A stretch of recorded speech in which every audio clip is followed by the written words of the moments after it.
Hey crew, what's up? It's Dr. Jared at Health and Performance Center. We're going to talk about the GHD machine. A lot of times in gyms, people will just say, hey, that machine's dumb. All it does is make me do sit-ups that are kind of crazy, and it gives me a rhabdo, and it takes up a bunch of space and it's stupid. Well, it can be that at certain gyms, but we want to make sure that our gym, as well as any gym that has these, understands the amazing benefits that they can provide.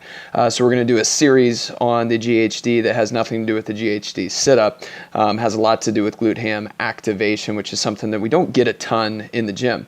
A lot of you in the office who have hip, hamstring, or knee-related issues, we've done a lot of glute ham activation on top of our diaphragmatic breathing in our rehab that's been very successful, but a lot of you are like, hey doc, I want to take this to kind of the next level. Is there a way to, continue this, because these other ones are getting a little bit easy? Well, I appreciate that. I'm going to deliver for you here by giving you this little tutorial here. What I'm going to do is simply a glute ham raise or a hip extension here on the GHD, and some of you have probably seen this, but we have to really be particular about how we set this up.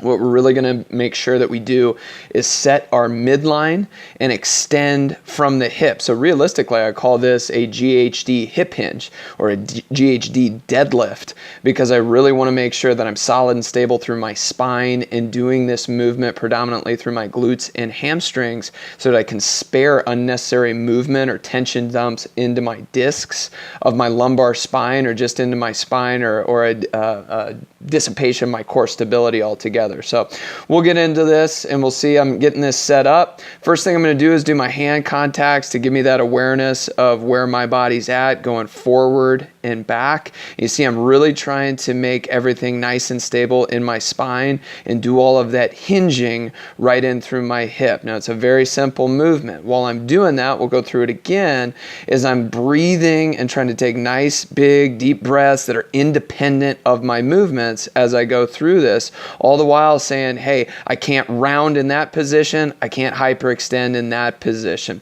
You start doing that as part of your daily warm-up, and you're going to start to notice that your deadlift mechanic, anything that involves doing any Olympic lifting, doing any deadlifting, doing any kettlebell swings, any rowing, you're going to have a much better neurological setup to be dominated from your hip and your hamstrings, so that you don't have to beg, borrow, and steal from your low back. That will also start the progression, or deepen the progression, of you protecting your knees and your squat variations and your lunge variations and your running variations, as well as your hamstrings and in the outside or front part of the hip. So guys, hopefully this gives you an idea of how to utilize the GHD for something other than a sit-up, and really create a lot of stability in your spine and dominate your lower extremity. Good luck.